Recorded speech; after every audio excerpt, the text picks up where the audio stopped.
Welcome to D and Dre Talk. Let's go. Yo, it's good to be back, man. This episode is amazing, man. I really enjoyed it. Yeah. The playfulness and the interesting points that we made as well. But man, your puppy stories, man. Like you went back into that. That was awesome. Yeah, we kind of got real. We kind of we put ourselves out there on this one. So my family gonna be mad at me about telling my little secrets with the puppy, but I gotta do what I gotta do, right? Hey, man, I get it. Yeah, I understand. Yeah, and I think Iceman's gonna be a little upset with me too, bringing up the roaches. Can't you know wait what for I mean? you guys to hear that. But yeah, man, we had some talks about these roaches and how, man, like I grew up with them, so I should be okay with it, but I'm not. Yeah, I am not. if you guys have grown up with roaches, you'll be able to relate. Oh yeah. If you haven't, you're gonna laugh, might be a little bit grossed out, but it's just a thing, right? Yeah, man. But we ended it with some mental disciplines and things that you've been working on, man. And I really enjoyed that. That really encouraged me. I hope you guys really enjoyed that. Yeah, and a great little throwback story to about us growing up with. Anyway, I don't want to spoil all of it, so you guys check it out, man. All right, guys, stay tuned, stay strapped in. D and Dre Talk. All right, welcome to D and Dre Talk. It feels good, right? It does feel good, man. Being on camera in front of all the lights in the background and everything. Yeah, studio. It feels good. It's the same talk, same conversations and everything, but this feels a little bit different. Yeah, we back in there, man, in our element, doing what we like to do. I can't go any further until I tell you kind of the updates that's been going on with this puppy. I talked about it in a couple of episodes a while ago. So when I first talked about the dog, our dog's name is Cricket, and you kind of, I don't know if you gave me a backhanded compliment. No, it's a smart name. Okay, I can never tell sometimes. Really? Yeah. Okay, hold on. Before I even get to my little thing, let me hear some of the names. Yours was Fluffy, right? Yeah, dude, I'm not creative. I was not creative. Like y'all are different. You know what I'm saying? You already said your wife is the smartest person you ever met in your life, right? Yeah. And then your kids are obviously gonna be smart because you have to step your smart game up too. You know what I mean, bro? Like you have to. Yes. So I understand that. Yeah. But when I was 4 years old, naming a dog, Fluffy was as creative I could possibly think of at the moment. You know what I mean? That's just where I was at. So I don't, you don't despise small beginnings or whatever it is, right? Yeah, don't despise the day of humble beginnings. Yeah. So I remember I would go to your house, and this is when we were late teens, teenagers, 16, 15. And that's a different dog. That wasn't Fluffy? No. Thank God, because y'all did not treat Fluffy like a princess. Nah, that was... who was that? That was my sister's dog. I don't even know. I don't remember the name of it. Y'all see how he said that was my sister's dog. And that was y'all dog, bro. Did y'all not listen to the last episode? I said every time I left, something happened to my dog. So it was, to my dog. You know what I mean? So like, when she got her dog that she wanted, that was... What was her dog's name? I don't know. Golly. Let me give y'all a quick synopsis of like what this dog went through. I mean, the dog is dead and gone. He might not be. I never saw that dog die. I think he just escaped. Wow. I think he got away. I feel good. I'm happy for the dog. He got out. Yeah. I'm happy for the dog. It ain't so man, I miss my dog. None of that. Nah, none of that. So I used to go over there to Andre's house and the mom will come home like, did y'all feed the dog today? So y'all would go out there and get some food, just throw it in the backyard. Yes. I didn't even know y'all had a dog for years. I still don't know the dog's name. I never touched the dog. Y'all never went in the backyard. Nah. Oh man. So the dog, it stayed in the backyard, but it had its own house back there. I didn't say like dog house. I said house. It was like a shed that we just let the dog take over. You know what I mean? So he had a good life. Okay. I think. Is he alive? You said he had a good life? I don't know. That dog got off the leash one day and never came back. And I understood. Yeah. I understood. I wasn't mad at him at all for leaving. Well, hopefully wherever that dog is, he or she or whatever it was found a good home and definitely it's in a better place. Yeah. Would you ever get another dog?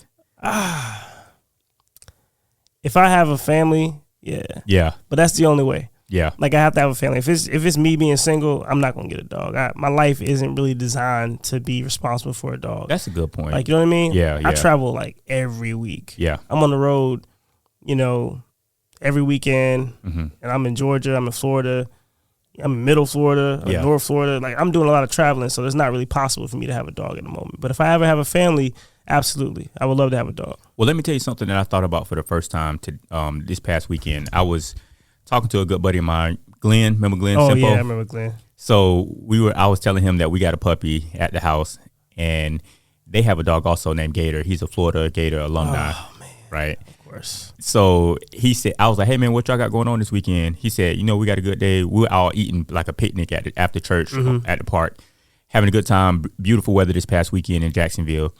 And he said, man, it's going to be a tough day today because our fish died. And I got to get home and I got to tell the kids that the dog died. And I was like, well, and like I just said, wait, the dog died or the fish died? The fish died. Okay. The fish died. All right. And I said, and I was like, man, that is going to be tough. But they do have a dog. And I said, well, the bright side is preparing them for this fish's death is going to prepare them for when Gator eventually dies. Yeah. Right. And he was like, yeah, it's going to be tough. And I don't know. So it had me thinking about our dog, even though in the beginning, didn't really care for the dog, all that stuff. Our dog, Cricket, is really starting to grow on me. She's super excited to see me. Every time I come home, she breaks her neck. Wait. Mm-hmm. When you first told me about Cricket, you told me the dog didn't even like you. At all. What changed in a week and a half? Like, okay. What happened? Okay, I'm going to tell you what I did. Okay. I'm not supposed to say this out loud. But I feed the dog from the table, That's it. So for what? That's cheating. Listen. If you ain't cheating, you ain't trying. Oh, what my you mean? gosh. This dog is a part of the family, whether I like it or not. So I gotta find some concessions somewhere. Oh my goodness! Right?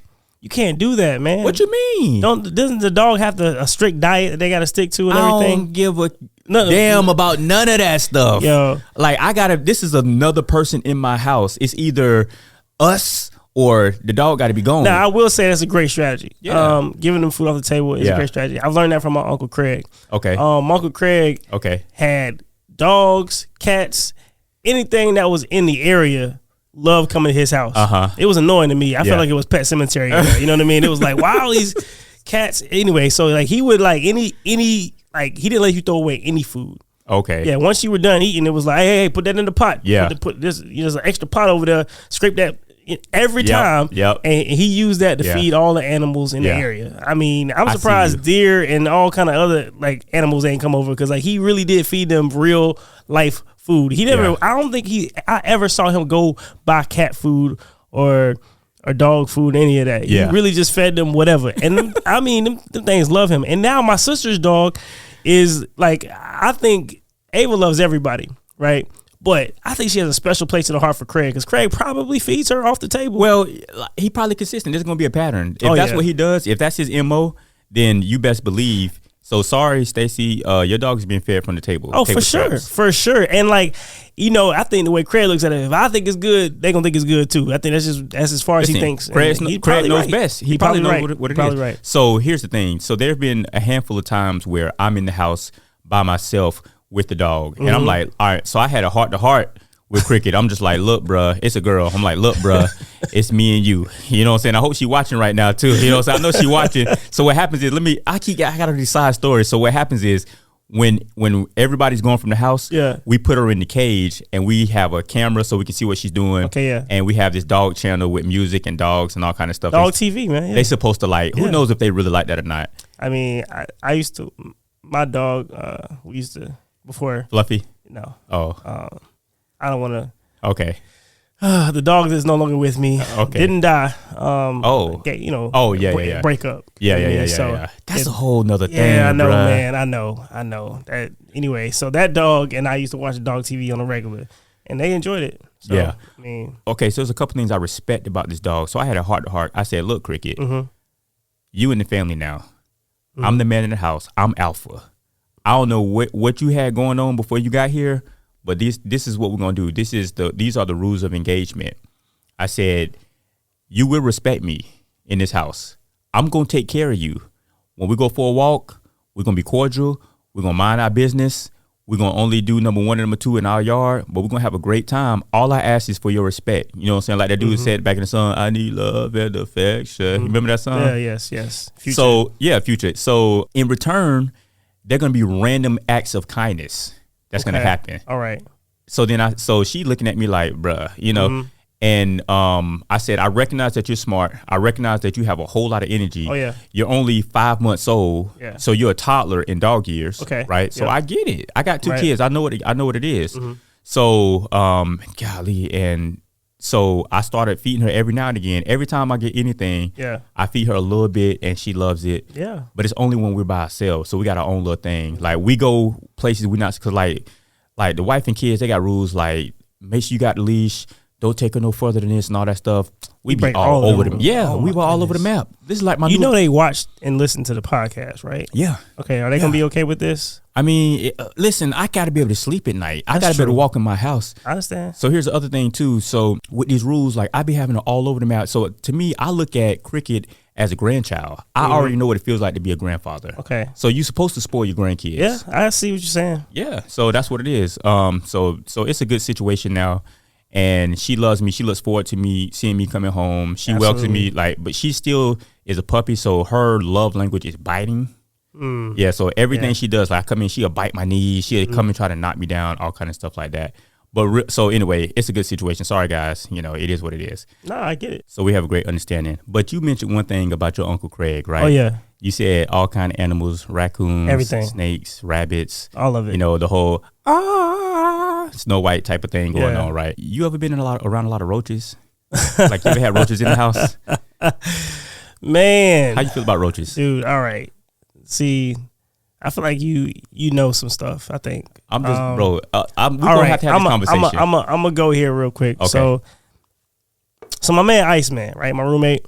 Right. Yeah. He moved in and he was at, he had a breakup with his girlfriend and he needed a place to stay. He's my barber, great barber too. Yeah. So Iceman comes over to the house and he brings all of his stuff. He brings, his barber chair. He brings some boxes and some other things, whatever, clothes, or whatever. I had a bed for him, so he was already good in that regard. But I made sure he was taken care of, but he brought some other stuff with him. Right. Well, in two of the boxes that he had, they were like boxes that you use for ottomans or whatever, and they just had stuff in them. He brought over some roaches. I never had roaches at my house where I'm at right now in Jacksonville. But when they got there, it definitely changed my worldview. Yeah. Right? Because here's the thing. I grew up with roaches. We lived in the country, there was roaches. Okay. We lived in an apartment before, there was roaches or whatever. Okay. They weren't really roaches in the neighborhood when we moved to the neighborhood, but I grew up around roaches. Grew up around so many roaches that I just never really even cared that they were there. I mean, some big roaches too, like they can fly and stuff like that, and you name them, you know what I mean? Like it's whatever. Like you can turn on the light or you open up a cabinet, you're gonna see a bunch of roaches. It just doesn't really bother you. You know what I mean? Yeah. It was nothing to me, right? And I was just like, I was a kid, I didn't care. If guests came over, it didn't matter. You know what I mean? We got roaches. It's cool. Like, they all right. They over there. They don't mess with us. We don't mess with them. Like, they live their life. We live our lives. Right? I done seen the bug life and all that stuff. So, like, there's a mutual respect there. You do your thing, I do my thing. But all now? Right. Yeah. Oh, no. It's over. I am. So, it's a problem now? Bro, listen, I don't want roaches in my house at all. What changed? What changed? I don't know. It's my house now. That's what it is. And I don't want. Listen, I'm not letting it happen. No, you ain't supposed to be here. Okay. Right. Okay. If I got here and you were here, all right, this is your property. You don't just come here and just take over my spot. Right. That's not how it's gonna go. So me and roaches aren't getting along right now. I feel like I am the enemy. That's really going to war. I'm like calling in reserves. I'm trying to figure this out. You feel me? Like I'm calling the Terminator or whatever. We trying to figure this out. We have a roach problem. You talking about Arnold Schwarzenegger Terminator? Man, like you going whatever, man. If Arnold will show up and help me get rid of these roaches, he can come too. Like I don't want I'm to every remedy, every spray, wives' tale, everything you can possibly think of to get rid of these things. I'm out here. I'm out there. We at war. You know what I mean? Like it's whatever. Oh, and it's like I don't. Okay, so let me ask you this: what portion of the house do the roaches reside mainly? Man, honestly, it's kind of in the living room and in the kitchen. I see them the most. Dang, in the main rooms. It's like too. The main rooms. It's they don't be in my room. Okay, they know better than that. Yeah, they be in the bathroom, the guest bathroom, not the master. But it's I don't know. I don't know why this became a thing. Yeah. Me and Iceman still cool. I ain't mad at him. He didn't know. He didn't know he was bringing roaches over there. But man, they building families. Bro. They trying to build communities. They over here trying to live. They think they in a new spot. They excited. But nah, it's war. Aladdin. Oh no, it's not. It's not good. I don't mind being the villain. Okay. Ever. But now it's like, okay, I'm realizing, you know, they probably scared because they know, like, okay, just, you know, stay in the walls, don't go here, don't go whatever. But let me ask you this, I'm coming after them. What's up? Are you the type of person, if you see a roach, do you kill it like barbarically? Step on it, hit it with your hand or something like that, or do you reach for the spray, or do you shoo it away? What's your protocol when it comes to seeing roaches in plain sight? Oh yeah, we stepping. You know what I mean? Oh, for real? Oh yeah. Okay. Yeah, like step teams type, stomp the yard. Yeah. I'm trying to. if I don't have shoes on, then we, you know, I can find a shoe. Theta new. Theta new. Theta new on it. Okay, I see you. Theta. Hey. Yo, like, man, so you know what?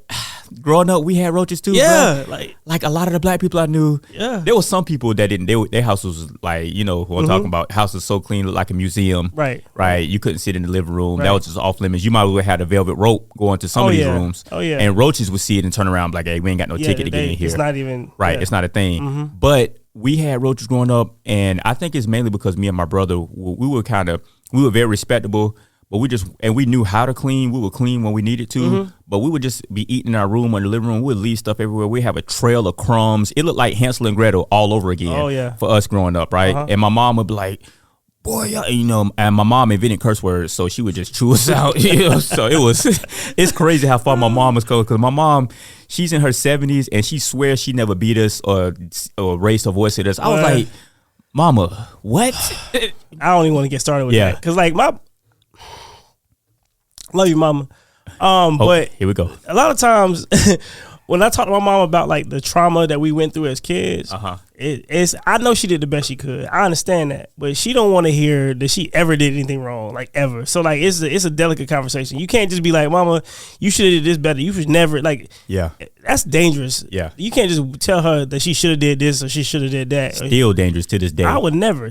Right now I wouldn't do that. Yeah. So like a lot of times when I'm talking to my mom about it, you know what I mean, I will bring it up in a way of like, oh yeah, you know, growing up, you know, you handle it this way, and you know, I learned a lot from that because of this. And I try to, you know how you do the compliment thing and you put like you sandwich your compliments, like you do like a positive, throw the negative in the middle and then end it with a positive. I try that very often because, you know, it doesn't work on me, but it sometimes it works on my mama. You gotta just you gotta the salty sweet. You can't just be all negative. You gotta throw some positives in there to kind of the way I do that. And I'm gonna get back to my roast story, but the way that I do that now is having kids is great. Yeah, kids are a great buffer for everything. Right. So anytime I go to my mom's house and I want to talk about some of the things that she exposed us to as kids that were bad, that I still have trauma about, right? I'll be like, let me tell you what your grandma did back in the day. Yeah. And like, oh, I want to, and we be, and it's all laughing, and joking. And laughing about it definitely helps. Yeah. I mean, we laugh about stuff all the time. Right. And I mean, laugh now, you know what I mean? It's different to, you know, laugh now, cry then. Cause not later, like back then, oh my goodness, I was like, why is this though? Man, I got some, and I know we might have mentioned my mama would embarrass me in front of anybody and everybody at any time.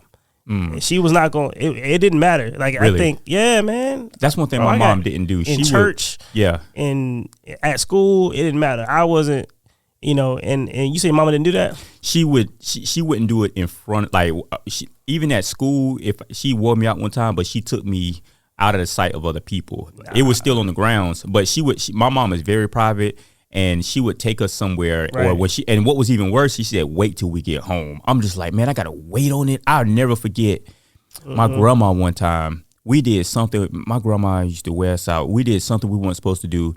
She was like, look, I'm gonna get y'all. I was like, oh my gosh. So the whole day had gone by, and it's funny because my buddy Mike got a story that's very similar to this. The whole day had gone by, and we thought she forgot about it. Yeah, because it's my grandma. She older. We having a good time. We eating. Oh yeah. We singing spirituals. You know what I'm saying? We cleaning greens and stuff like that. Out in the kitchen and everything. Yeah, we watching all her shows, laughing and stuff, yupping it up. Like, you know, they turn on Oprah, grandma. You know, let's So then turn Matlock on real quick. She's like, all right, y'all go ahead and go take a bath and everything. And oh my gosh. In the bathtub. That's the worst. Yeah, my grandma comes in there. Oh yeah. while I'm soaking wet. That's not good. Completely sudsed and soaked up. And yep, it happened. I've been there. I've been there. Yeah. I feel like with me growing up, like it was immediately like, no, you did something wrong. It's like the puppy may use the bathroom or whatever, and you got to deal with it right in the moment, in the moment, right? Yeah. That's how it was with us as kids. And we got home, we got it again. Ooh, really? Oh yeah, it wasn't. Yeah, because maybe my dad, what I'm saying, he wasn't there at the time, or maybe my uncle wasn't there at the time, or whoever else, was an authority figure at the time. So it was. See, that never happened to me. You probably don't double dip either, do you? With chips and dip, you don't double dip, do you? Nah, why would I do that? That's why. Because you got beat twice for the same offense right there. I double dip. I never got beat twice for the same offense.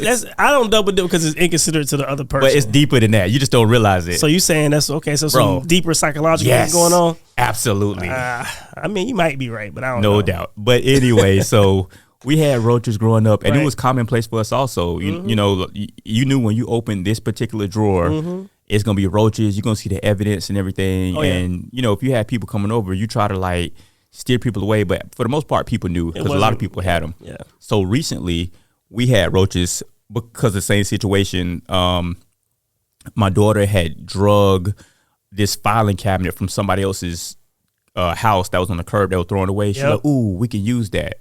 Right. And that's partially my fault because I love going to garage sales, yard sales, and she drug it over to the house. Obviously, we never used it, but I guess it had roaches in it. So now we got roaches.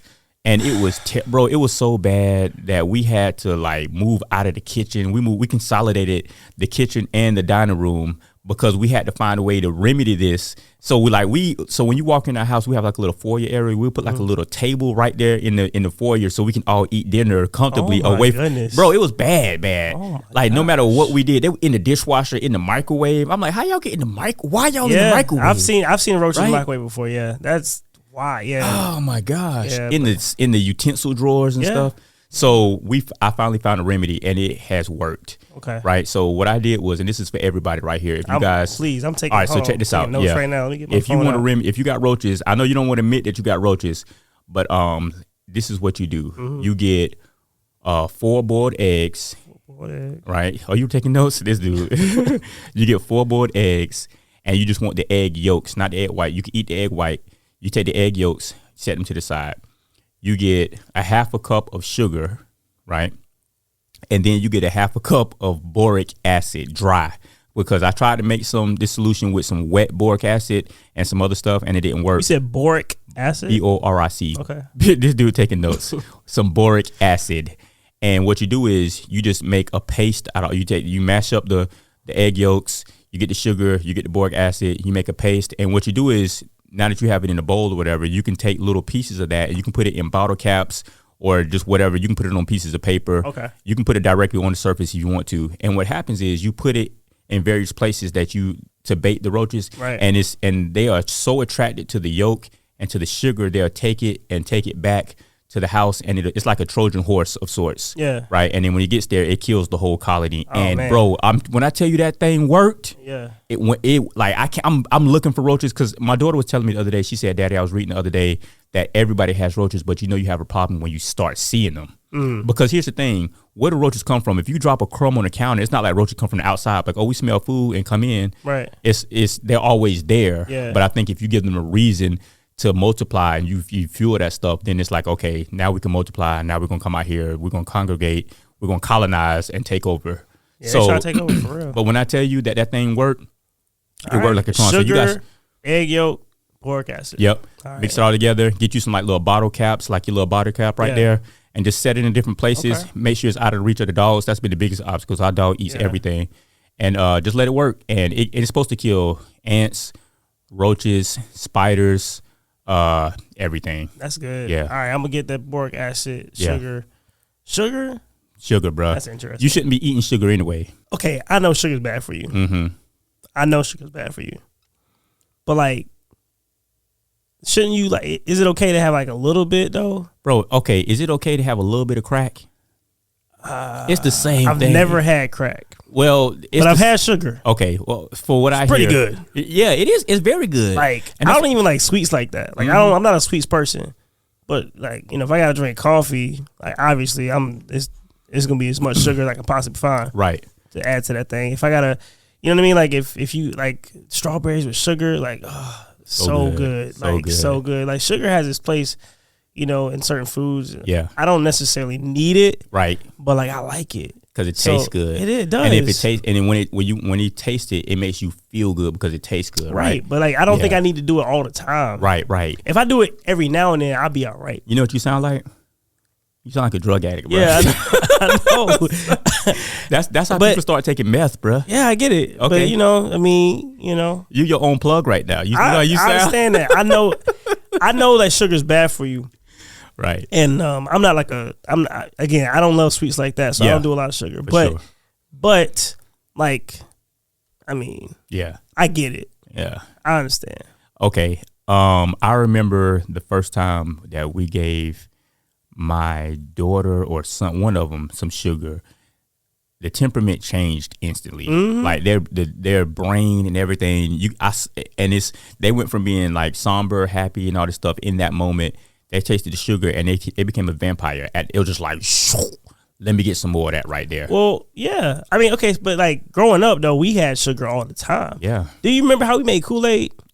Dude, we used to make Kool-Aid. Okay. And we used to have like a coffee mug almost to go inside of we had a big container that we had the sugar in. Okay. So we would take a scoop of the coffee mug. Oh, the ladle. Yeah, or it was like a legit coffee mug. Oh, but we use it, and we would not wipe off any sugar off the top.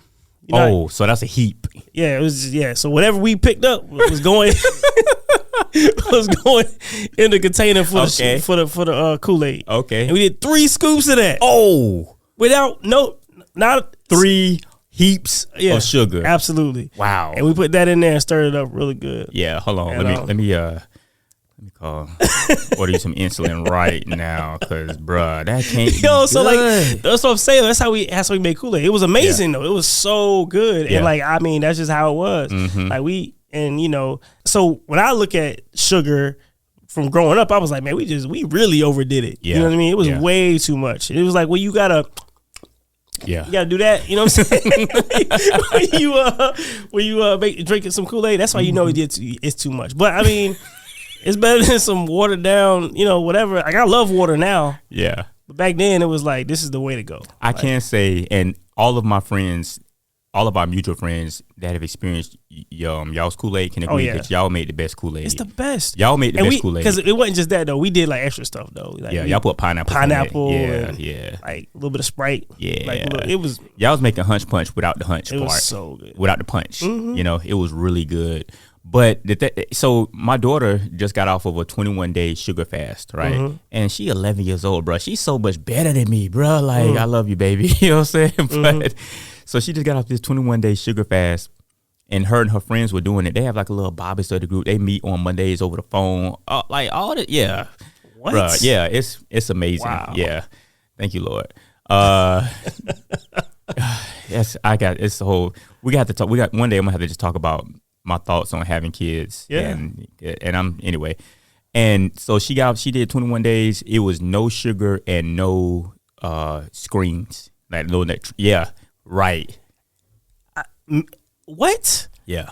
Okay, so I'm just amazed because how you said she's 11? Yeah. 11 years old? 11. And she did a sugar and screen fast? Yeah. Like, I don't know an 11-year-old at all that can do that.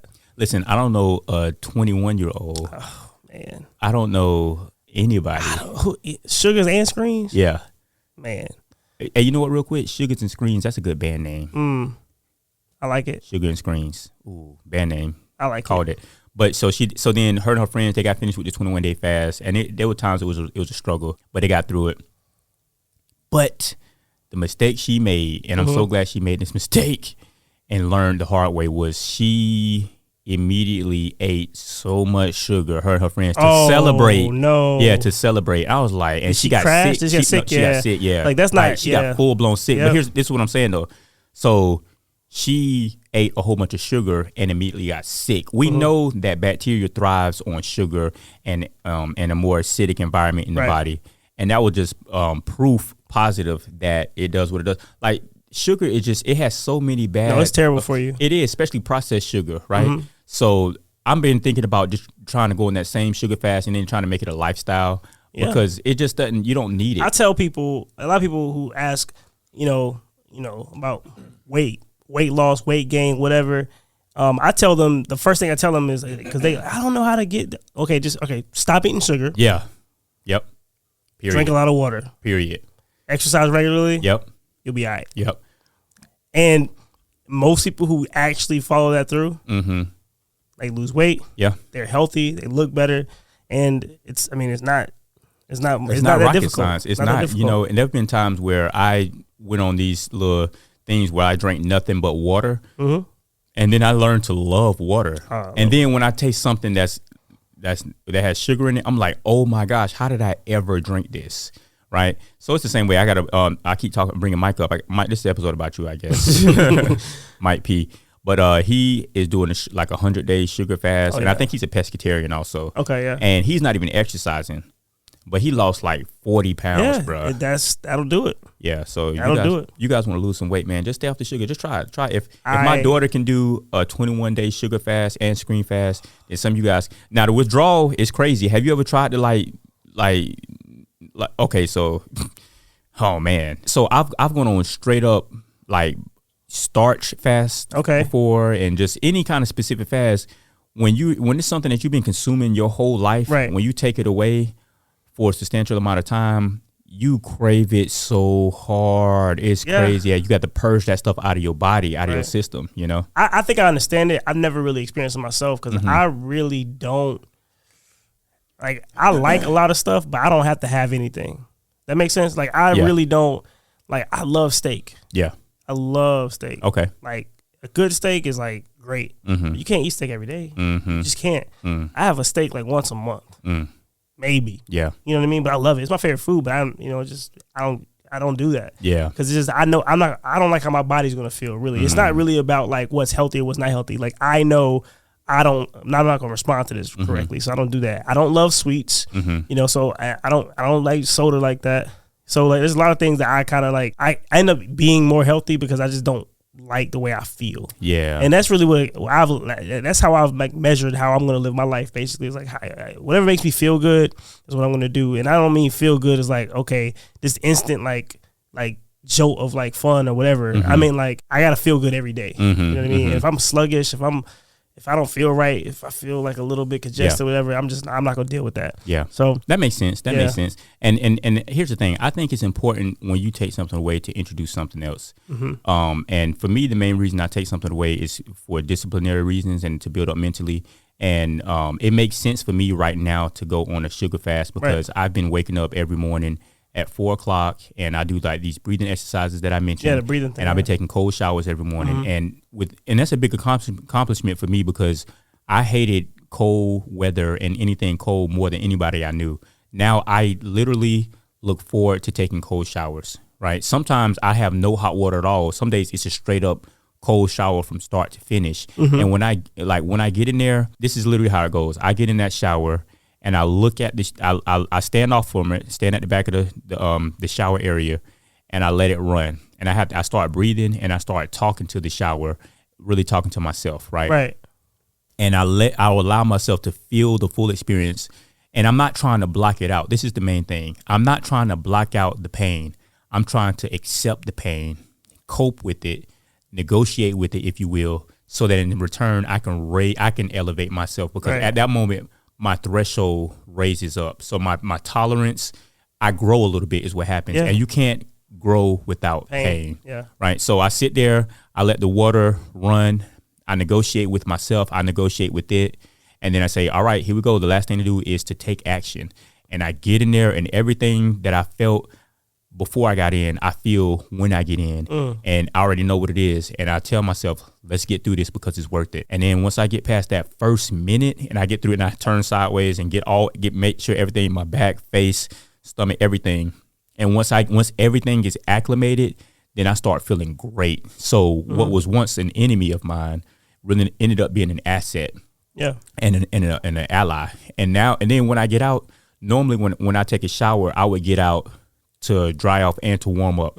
Now the only reason I dry off is because I'm wet. I'm not even cold when I get out anymore. Yeah. And I feel like I have this energy and warmth. Do you still take warm or hot showers? I do. Yeah.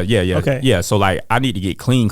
Yeah. But so like I'll take a hot shower, and then so what I'll do, I was telling my kids the other day, my process is this. I'll turn on the hot water, and it's so funny. I was talking to my daughter about this the other day, and she said, and it is proof positive that she's 100% girl. She said, I was telling her my process about doing all this stuff. I said I turn on some of the hot, I turn on some of the cold, and I wash and everything. She says I don't even use the cold water. I just turn on straight hot. I'm like, golly, y'all start early. Yeah, it's why do they like the water so dark? I don't know, hot? man. I try to get let me tell you, it's crazy, man. My mama. I remember when I was a younger kid, I tried to get in the bathtub one time. Like she was building the bath up, whatever, and I tried to get in there because I was like, let me see, like that's the hottest water I ever touched in my life. Like, I don't even know how you get in that, bro. You can. I don't know how you could. Yes, you can boil crabs in that water. Crabs, eggs, anything I want. Like I don't understand how water can be that hot or why it needs to be that hot for women. That's a whole ridiculous. Other thing. It really is ridiculous. And I guess when I hear you say, sometimes you got to take away something, to add something else. Like, I still have nostalgia, like, though. I still miss and wish for certain things, right? So, like, I'm always like, man, I wish we had this or wish we had that. Like, still, like, like, I don't eat certain foods, right? But, like, man, I love a barbecue, right? Yeah. Like, you know what I mean? So, I still got to do that. Like, it ain't over for me. No, I feel you. So, you know what I'm saying? So, like, I think that, and speaking of barbecues, by the way, I'm trying to take notes, bro. No, you could. Yeah. Speaking of barbecues right now, like when I look at like any other bugs, I don't mind flies though. Okay. Cause like it's like if the flies don't show up, like is it really good? Is it? Yeah, it's not really good. That's a good point. That's a good point. Like it's not really, cockroaches and all that stuff. Like we can get rid of all of them, but when it comes to flies, I'm just like like that's just part of the process. Listen, man. That's the universe's approval that you throwing down on the grill, absolutely. right? Absolutely. I don't even know. I mean, I guess growing up in South Georgia, they everywhere. You know what I mean? But mosquitoes, like they love my blood. Oh my goodness. Yeah. I don't know how to get rid of mosquitoes. I don't like mosquitoes at all. Like I cannot go outside and not get bit. When I go to South Georgia, I go to the little small towns, Darien and all that stuff. I'm gonna get beat. I'm gonna get bit by one of these larger than life bugs. Okay. These mosquitoes aren't they're not small. It's weird. Like I can look at their eyes. That's too much. You know what I mean? It's too much. But it's like they're the state bird. But let me ask you a question about that. What's worse, mosquitoes or gnats for you? Mosquitoes. Really? Gnats are annoying, and dude, I got a gnat story. You got a gnat. We have a gnat story. We got a gnat story? Yes. Do you remember when we played football and Coach Will had us stand? Oh, speaking of gnats, it was unforgettable. You like it? That can't go and get it. Yeah, okay. All right. So yeah, I do remember that. Go ahead. So basically, I'm gonna set the story up for y'all. All right. So we're at football practice, right? And at the end of the practice, you gather around, get on one knee or whatever it is, and the coach talks to you and encourages you and challenges you or tells you what you need to hear, right? Well, this particular practice, coach was on edge a little bit. He was making a point that he really wanted us to listen to this point. He really wanted to make his point. But there were gnats everywhere. Like it was what do you call a group of gnats that came together? A plague. That's what you call it. Yeah. It's called a plague. It was like that though. It was so ridiculous. And we were all, trying to listen, but we swiping the gnats away from our faces or whatever, and they getting in our eyes and our nose or whatever. And this man told us to stop moving. No, hold on. Let me set it up here. Okay. You take it. All right. So Coach Will is a Brunswick legend, right? Oh yeah, absolutely. You're not Brunswick if you don't know Coach Will, right? So we out there at this practice, and he's like, "Y'all got to be tough. Oh yeah, physically and mentally. Y'all ain't listening and all this stuff. So this was like our senior year. I think it was my senior year. It was our senior year. Yeah. So he said, "All right, this is what we're gonna do." And when Coach Will said something, it was a wrap. He said, "This is what we're gonna do. We're gonna stand here and not swipe these gnats for 5 minutes straight." Yeah, it was. And Coach Will was like, "And I'm gonna stand out here with y'all and do it."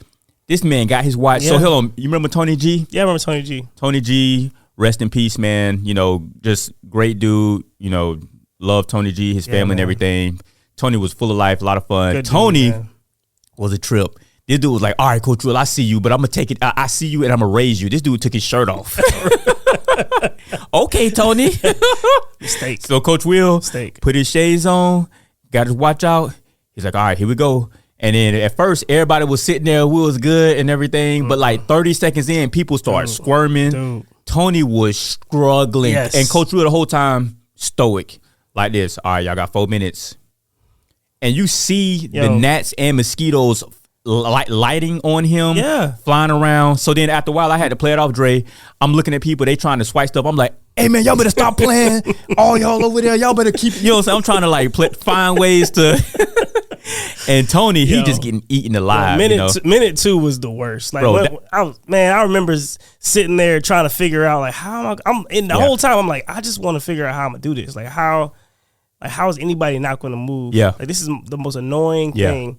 Like they get in my eye, I'm trying to blink. And I'm trying to figure out like they go into every orifice in your face. It's like, do I move? Do I stand still? Do I shake my head a little bit? Like how do I don't. It was the most. That was terrible. But did you ever give in though and say, "You know what? I can't fight it. Let me go ahead and embrace it." Did you ever get to that point? Because I did. And let me tell you what I felt like. Go ahead. You mean like so you with the gnats? You just kind of. Did you ever like say, "You know what? Let me just go ahead and win this battle"? No. Okay. I just wanted to survive. Okay. I like, let me just get through this. Like, he ain't gonna do this again. Like, you know what I mean? Like, just like I know this is terrible. Yeah. But like, it's only gonna last until it's over with. You know, and whatever. And like I said, gnats will never bother me like mosquitoes will bother me. So it was like it was annoying. That was the worst. That was traumatic. I ain't gonna lie. I never forgot that. I was like, man, that was crazy. I can't believe we did that. Yeah, it's probably not legal. It probably wasn't legal. Oh man. Man. Oh man. But so let's take that. And that's a great segue back to my shower experience. Right. Like so that feels, and what I call my showers, I call it liquid death. Okay. Because that cold water is beating down on me. And so in that gnat storm that we were in, I sat there and embraced it, and after a while, it felt like little pockets of pain just like pinching me all over my body. But after a while, I was like, "That's all it is. It's not changing my life. It's not moving me. It's just affecting me in the here and now. Let me just let it happen." So the same way with this shower, I get in there and it's painful as hell. But I'm like, it's just pain. I'm gonna get through it. You know what I'm saying? And after a while, I think my body, like my mind, has to get there first. Right. So once my mind copes with it, then my body is like, okay, we're gonna follow suit. And then after a while, it's like, okay, now we're up another level. We're good. It's just pain. It's not a big deal, and I'm stronger for it. Yeah, and I'm stronger overall for it. Right. And the main reason that I do it is because it helps me deal with stress in the everyday world. It's like this is one saying that I like that I hear is you have to eat the ugly frog first thing in the morning. Eat the nasty frog. So if you have a whole bunch of things, if you had to eat one frog every day to get $1 million, then the best time to do it is just eat it first. Get it out. I'm trying to follow you, man, but what? Yeah. So frog. Why are we eating so frogs? if somebody told you had to eat a frog for 5 days, I wouldn't do it. And then get $50 million. Okay. So 50 million? Yeah. So 5 frogs. Eat a frog a day. One frog a day. All you gotta do is eat a frog a day for 5 days. Can I prepare this frog a certain way? Can I cook it? No, it has to be raw. That is alive. I'm right? Sorry, man. So what they say is, ain't worth it. So what they say is, or let me maybe I got the saying wrong. Maybe they say you have to eat one. Here it is. This is better. You have to eat one frog a day before you can eat any other food. That's it. Okay. If that was the rule, like no money involved, like in order for you to live, if you want to eat regular food, so what they say is you have to eat the ugly frog first, get it out the way so everything else is pleasant. All right. Right. So that's what I do. I die every morning. I die every morning in that shower. so that the rest, and then I was talking about it just on the other podcast that I'm on, is somebody asked me, why do you get up so early in the morning, like 4 o'clock in the morning? And I heard somebody say this, and I've been telling people this now, and I tell them, if you were going where I was going, you would get up that early too. If you knew where I was going, then you would get up that early too. You see what I'm saying? Yeah. So those two things right there, I've been doing them consistently. Getting up early, doing breathing exercises, and taking cold showers. I've been doing it for 2 months straight now. Yeah. And it's changing a lot of the trajectory of my life, but mainly of my mind. Because if anything's going to change, you have to get it set in your mind first, like we were just talking about, and then the rest of you is allowed to follow through. Yeah. Right? So that's good, man. I'm glad you're doing that, man. Yeah. It's encouraging and empowering. I'm not eating frogs. I mean, I understand that. Like, I'm still on that. I don't know how. That's nasty. Like, it's so nasty, bro. Yeah, like, yeah. I'm not even like. But think about it. But but the point that's being made is a strong point. Yeah, yeah. And I'm really encouraged by that. So like, yeah, keep doing your thing, man. And that discipline is important. I think everybody needs disciplines in your life, because if you don't have disciplines in your life, you're gonna fall for things. You're not gonna be ready for things. You're not gonna handle when adversity comes. You're not gonna be able to handle it. You know, when God shuffles up the cards and gives you a hand that you don't want to play, you know what I mean? You're gonna have to play it anyway. You know what I mean? And you gotta figure out how to deal with that. That's good. You know, those losses and the pain you have to go through. So yeah, man, that's good stuff, man. I love that you're doing that and it's still working out for you. Yeah, man. So it's fun, you know, and I'm trying to get my whole family in on it. But I believe that, and this might trigger some people, especially feminists, but I believe if you have a family, if you have a man and a woman and kids, however that arrangement looks, I believe the men are the initiators. And I think the family dynamic follows what the example that the men make. You know, like I said, I know it's going to trigger a lot of people. Some people can get with that. Some people are yay. Some people are nay for it. It's fine. We can talk about it. But by and large, through my research and mainly, more importantly, through my personal, right, and it's, you know, that's just my personal opinion. The men should set the initiative for the atmosphere, for the tone of the house. Why would anybody have a problem with that? I mean, I understand. I don't know. Like, they do. People have their own thing, but like if it's any other way, yeah. I mean, we grew up from single parent homes. You know, our mother were the father and the mother a lot of the time, right? Like, so like, to me, like, it's not a knock on women. We know how strong and powerful and beautiful women are. I don't think that's a knock against anybody. Yeah, I think that's a call to action for men to step up and lead. And I don't think that's a bad thing at all. And I think that a lot of times, like, when we get upset or look at that arrangement as a negative thing, then it's like, do you want men to be men at all? Like, what do you like? Okay. Where do you want us to be, bro? Yeah, you about to get into it. You understand what I'm saying? Yeah. Like, a lot of times I get really frustrated because it's like, yo, I'm the only grandson my grandmother ever had. I am pro women as much as I possibly can be. Like, I mean, and I empathize, I listen, I care, and I learned to do that because I grew up around women, right? So like, I have those traits to help me be a better person. Like, let's be honest, like, we all need to be well-rounded, and I need to be able to listen and care and empathize just as much as I need to lead and everything else. But like, if masculinity is like just not a thing anymore, like, what do we do? Like, are you serious? Like, I'm gonna celebrate you. I'm gonna have your back more than most people, but I can't. Am I allowed to be me? Bro, like, listen. If anybody feel you, I feel you. I'm just saying. That's so this is what we're gonna do. We're gonna tease it with that. Yeah, that's gonna have to be a whole nother podcast. Yeah, we can do that. Let's do an episode about that. Let's get in. Let's dig into it a little bit more. So it's gonna be, what is masculinity? How's it defined? Right. What is feminism? How's it defined? Right. And how we coexist in a world like that? Exactly. Cool, exactly. Man. All right. Well, we good? Yeah, I'm good, bro. All right. Well, we're going to be signing off on this one. I am your co-host, D. And I'm your co-host, Dre. Thank you guys for tuning in to D and Dre Talk. Let's go.